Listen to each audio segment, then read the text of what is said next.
Mga master, okay lang bang? Huwag niyong skip ang mga ads sa aking mga video kung okay lang mga master. Salamat sa solid na suporta po. Yon, what's up mga masters? Nandito na naman tayo sa panibagong araw, panibagong kabanata na naman ang pagsasama-samahan natin ngayon guys.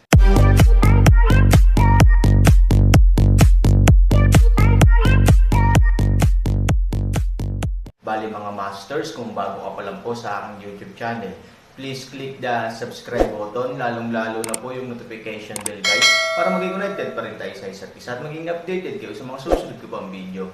Bali mga masters, bago natin umpisahan ng kwento ay mag-shoutout po muna tayo para sa mga solid nating tagapakinig. Shoutout kay Norlisa Sugay, shoutout kay Roel Consuegra. Yun na nga mga masters, no? Bali hindi na ito patagalin. In 3, 2, 1, let's go! Gusto mong pigilan ang bathala? Small dare not. Bahagyang ngumiti si Han Sanchen, ang aking mga nasasakupan ay nakatingin lang ng diretso at nag-aalala tungkol sa kaligtasan ng mga matatanda. Paano ko sasabihin ito? Panginoon, halos walang babae sa labas ng lungsod. Maraming tao ang nakakaintindi nito. Ngayon, ang babaeng ito ay biglang bumaba sa amin, at siya ay napakaganda, kaya hindi ka natatakot sa anumang mga palatandaan. Ang Demon Castle ay binabantayan ng husto, at may hindi mabilang na maliwanag at madilim na mga poste.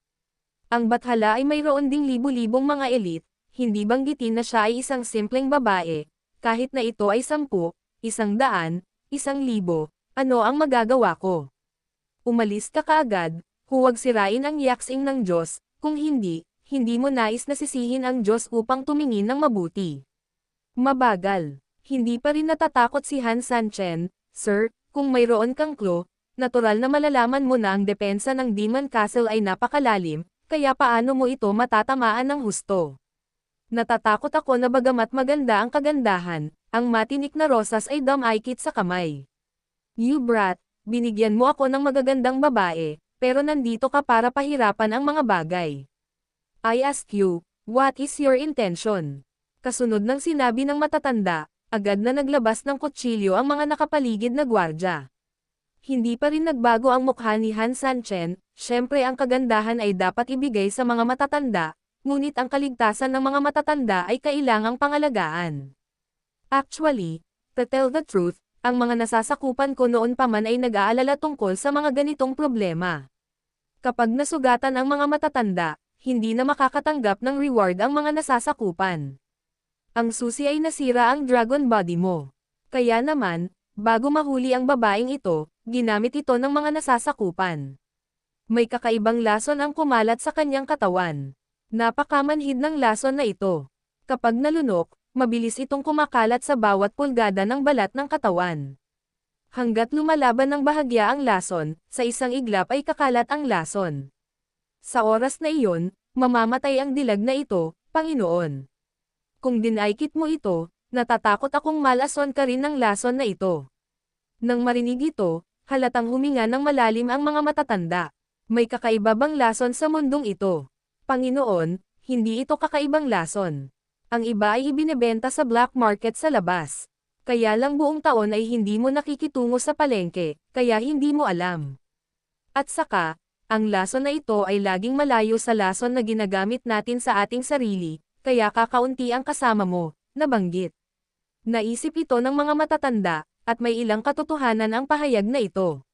Bagamat malakas ang tunog ng lason na ito, ang paraan ng pagkalason nito ay hindi dapat na hindi nakikita gaya ng ganitong uri ng totoong pagpatay sa bahay. Natural, normal lang na walang nagbanggit ng mga low-level na lason sa kanya.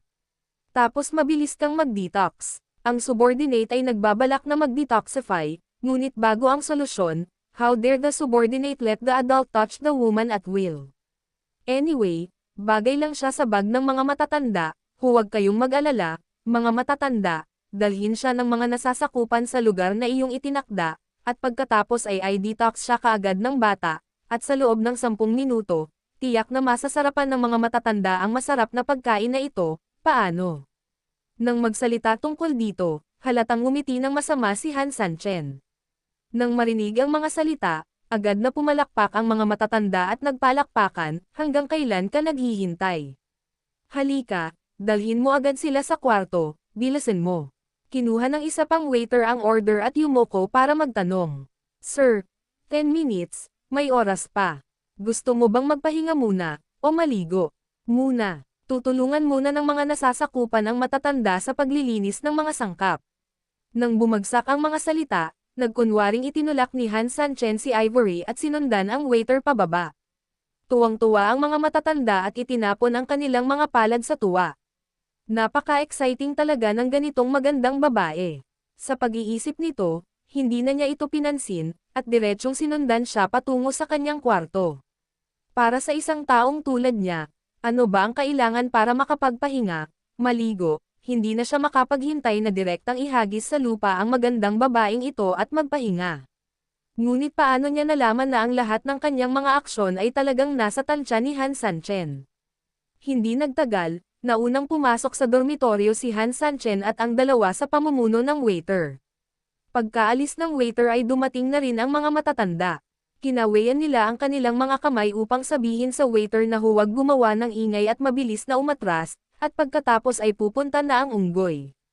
Magtipon sa pinto, ngunit sa mga sandaling ito, biglang sumara ang pinto, at isang boses ang nagmula sa loob ng bahay. Storytelling channel sa YouTube. Oh, wag ka dito. Laruan ka ng matanda, at inutusan din akong mag-detox sa'yo. Nagsimulang maging normal ang tunog sa silid, at ang mga matatanda ay tumanggo bilang kasiyahan nang marinig nila ito. Ngunit sa lalong madaling panahon, kapag ang mga matatanda ay nakangiti, ang mga bagay ay nagsimulang mag-iba muli. Anong ginagawa mo? Huwag ka na dito, bumangon ka na, wala na ang lason, lumabas ka na. Hindi, bastard. Nang marinig ang galit at naaagrabyado na pagsaway ni Ivory, agad na natigil ang ngiti sa mukha ng matanda. Damn it, bastard. Masarap sabihin na gumagawa ito ng mga bagay para kay Lao Su, ngunit halatang ginagawa ito at tinatitigan ito. Itong fucking blowfly. Hindi agad napigilan ng mga matatanda, paanong ang kagandahan niya ay nakikisali sa iba. Kaagad, isa-isa siyang bumangon at diretsyong sinipa ang matibay na pinto. Sa loob ng bahay, si Han Sanchen ay nasa katawan na ni Ivory, galit na sinusubukang samantalahin siya. Sa isang putok, ang mga matatanda ay direktang nagalit. Mabahong bata, pinatay kita, naglakas loob kang putulin ang huko. Sa sandaling bumagsak ang mga salita, gusto niyang kunin ang malaking espada at putulin si Han Sanchen, ngunit sa pag-aakalang baka hindi sinasadyang masaktan nito ang kagandahan, itinapon pa rin niya ang malaking espada at piniling direktang hilahin si Han Sanchen. Gayunpaman, nang sumugod na lang ang iba sa likod ni Han Sanchen, tila natuklasan na ni Han Sanchen ang clue. Tumalikod siya at nagkusang lumayo. Pagkatapos noon, naglakad siya paikat sa pinto patungo sa pinto. Dapat sana ay maaninag ito ng mga matatanda, ngunit nang tumingin siya ng nag-aalala kay Ivory na nakahiga sa kama, tuluyan siyang nawala saglit. Saan nakahiga ang dilag? Si Han Sanchen. Paano ang kagandahan? Boom! Sa mahinang tunog, isinara ang tarangkahang bato, at si Han Sanchen ay nakatayo sa pintuan na may malamig na ngiti. Kung gayon nasaan si Han Sanchen, na malinaw na ang kagandahan. Nagpalit silang dalawa ng damit, at ito ay araw-araw na pagpapalit. Ikaw, nagulat ang mga matatanda, ngunit saan siya bibigyan ni Han Sanchen ng anumang pagkakataon na bayaran kami? Tumayo siya sa kinatatayuan, at ang jade sword sa kanyang kamay ay biglang umindayog pahiga, at inilagay ito sa leeg ng lalaking ito. Huwag kang gagalaw, malamig na sigaw ni Han Sanchen. Ang matanda ay mukhang galit, at ang maliit na lalaki ay naglakas loob na ay hostage siya. Hindi madaling mamatay, daliin mong dalhin ang iyong maliit na sirang espada sa Diyos, kung hindi, huwag mong sisihin ang Diyos sa pagpunit sa iyo. Baho talaga yung bibig mo. Ilang taon ka bang hindi nagto-toothbrush? Nasa leeg mo yung kutsilyo.at kinakausap mo pa ako ng galit dito. Joke. Umaasa lang sa kaunting husay mo, sa tingin mo ba masasaktan mo ako? Ngumisi siya. Kung ito lang ang kaso, matagal na siyang dinudurog. Sinong tao dito ang hindi bumangon mula sa ibaba? Alin ba ang hindi dulo ng patalim na dumidilaan ng dugo at nakatapak sa bangkay ng mga kalaban hanggang ngayon? Bagamat siya ay lasing at nahuhumaling ngayon, iyon ang pribilehiyong dapat niyang tinamasa pagkatapos ng bagyo. Ngunit ang mga pribilehiyong ito ay hindi nangangahulugan na wala na siyang lakas ngayon. Hindi ako natatakot na sabihin sa iyo, pabayaan mo itong maliit na sirang espada sa iyong kamay, kahit kumapal ako ng 10 beses, o kahit na daan-daang beses, masasaktan mo pa rin ba ako? Nang bumagsak ang mga salita, tumawa siya ng malakas, at tila hindi niya talaga kinuha si Yuj Ian sa kanyang mga mata, ngunit ang totoo ay eksakto kung ano ang sinabi niya. Sabihin mo sa akin, sino ka? Noon, akala ko mabait kang bata, pero hindi ako nag-alinlangan. Sandali akong nawala sa isip ko nang makita ko ang magandang dilag, at binigyan mo ng pagkakataon ang anak mo na ilagay ang espada sa leeg ko, na dapat mong ipagmalaki. Siyempre, ito rin ang ugat ng kwalifikasyon mo para hayaan ang bathala na ito na personal na tanungin ang iyong pagkatao. Marahan na ngumiti si Han Sanchen at walang magawang umiling. Noong ipinanganak ka ng nanay mo, hindi ba't sinabi niya sa iyo na ang qualifications ay para lang sa malalakas? Magyabang ka sa harap ko, karapat-dapat ka rin ba? Anong ibig mong sabihin dyan? Galit na sabi niya. Ibig sabihin, qualified ka bang malaman kung sino ako? Ngumisi si Han Sanchen. Bastos ka. Napakakulit mo, huwag kang magsalita ng kalokohan, halika at patayin mo ako. Galit na sigaw ng Panginoon, at biglang bumukas ang kanyang malaking katawan. Boom! Katulad ng isang bombang sumabog sa katawan, ang hangin lang sa paligid niya ay direktang hinaypan ang walang hangin sa paligid. Ihip ang Jade Sword. Ang tibak ay talagang nasa ilalim ng lakas, at ito ay nanginginig ng mahina. Kamatayan sa korte. Sumimangot si Han Sangqianjian at diretsyong naglaslad sa kanyang ulo. Fuck! Ang bathala na ito ay nasa mundo sa loob ng maraming taon, at nakita ko ang lahat ng uri ng murang tao, ngunit ito ang unang pagkakataon na nakita kitang mag-isa. Ngumiti ng mapait ang matanda. Malinaw, hindi niya sineseryoso si Han Sanchen. Ang mga taong tulad niya, kahit na mas matangkad kaysa sa karamihan, ay masyadong payat. Parang poste ng kawayan, pabilog pa lang, kailangan ko pa ng 2 daliri para diretsyong mabali na parang chopstick. Outspoken, tiwala sa sarili. Dahil masasabi ko ito, sir, natural na wala akong lugar para sa pagsisisi. Hindi ko lang alam kung maglakas loob ka. Damn things, bakit hindi nangangahas ang bathala? Natatakot lang ang bathala na suntukin ang tae mo ng isang suntok. Mapang-asar na sabi ng Panginoon. Okay, then I'll give you 3 punches. If you can't kill me, then I'm sorry, but you also stand up obediently and let me cut 3 swords, how about that? Walang mananalo o matatalo sa pagsubok na ito. Kung sino ang unang mahulog ay matatalo. Nang marinig ang mga salita, napamura ang Panginoon, ikaw bastardo, ang stupid energy mo ay talagang nakalulugod sa bathala. Sayang lang ang stupid energy ay nagustuhan dahil tanga ka, at hindi na ito magpapagawa sa iyo ng iba pa, ang opinyon ng idiot, damn it, 3 suntok, handa ka na ba? Bahagyang ngumiti si Han Sanchen, at gumalaw ang itim na enerhiya sa kanyang katawan. Tila hindi siya gumawa ng maraming paghahanda, ngunit sa katunayan, siya ay ganap na naglagay ng isang defensive na posture. Naghahanap ng kamatayan. Sa malamig na singhot, itinaas ng matanda ang kanyang kamao at gumalaw.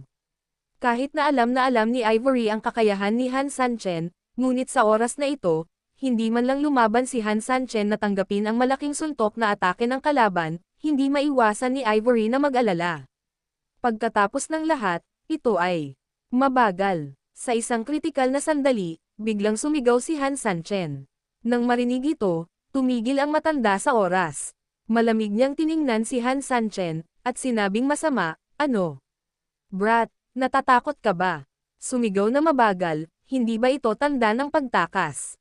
Sa ganoong performance, ano ang kinakatakutan niya? Ngumisi si Han Sanchen, tumingin sa matanda, at mahinang nagsabi, natatakot sa iyo.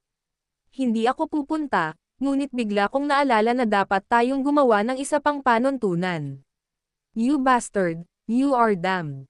Since marami ka ng problema, kung ipagpapalit mo ito sa isang ordinaryong tao, siguradong tamad ako. Pero ngayong araw, kalimutan mo na. You dare to take my fist, you say. Wala lang, kailangan nating magkasundo ng maaga, kahit na ang pananatili ay tagumpay o pagkatalo, sakit o pagdurusa, kung ito ay isang lalaki, pagkatapos ay itikom mo ang iyong bibig at huwag gumawa ng ingay, paano? Natatakot si Han Sanchen na baka maging masyadong malakas ang paggalaw at magdulot ng kaguluhan. Nang marinig na si Han Sanchen ang kahilingang ito, agad na tumikim ang mga matatanda, akala ko may gusto kang sabihin, kaya iyon lang. Well, ipinapangako ko sa iyo. Handa ka na ba? Tumanggaw si Han Sanchen. Sa susunod na segundo, ang mga matatanda ay hindi nilayo na maging magalang, at direktang ginamit ang lahat ng kanilang lakas upang sumuntok. Para sa kapakanan ng seguridad, direktang nagbago si Han Sanchen sa isang puwersa. Boom! Sa mahinang tunog, isang suntok ang direktang tumama sa tiyan ni Han Sanchen, at halos sabay na tumaas ang puso ni Ivory sa kanyang lalamunan. Bahagyang ngumiti si Han Sanchen at tinapik ang kanyang tiyan. Nakasimangot din ang matanda. Sa orihinal, tiyak na matatanggap niya ang suntok na ito, ngunit ang hindi niya akalain ay talagang kinuha ni Han Sanchen ang suntok na ito. Malamig niyang tiningnan si Han Sanchen, at medyo hindi makapaniwalang sinabi, mabahong bata, posible rin ito. Siguradong napakahirap mong tiisin, tama. Gusto mo bang maghintay at hampasin kita sa pangalawang pagkakataon? Sa kanyang mga mata, bagamat talagang kaya ni Han Sanchen ang suntok na ito, tiyak na kumakapit lang siya. Walang makakatakas na hindi nasaktan sa sarili niyang suntok. Ngunit tanging si Han Sanchen lang ang nakakaalam na ang kanyang suntok ay may kaunting lakas, ngunit ito ay katumbas ng isang taong humahampas ng itlog sa kanya. I think, you can just throw 2 or 3 punches together. Grabe, seeing how strong you are, I didn't expect you to be so weak. I can't wait to cut you, bilisan mo. Fuck, nagalit ang matanda, at tuwirang sinabi sa kanya na siya ang pinaka hindi mabata.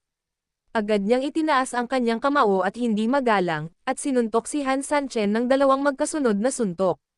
Boom! Natapos ang dalawang suntok, ngunit sa pagkakataong ito ay tumingin pa rin sa kanya si Han Sanchen na may mahinang ngiti, yun lang.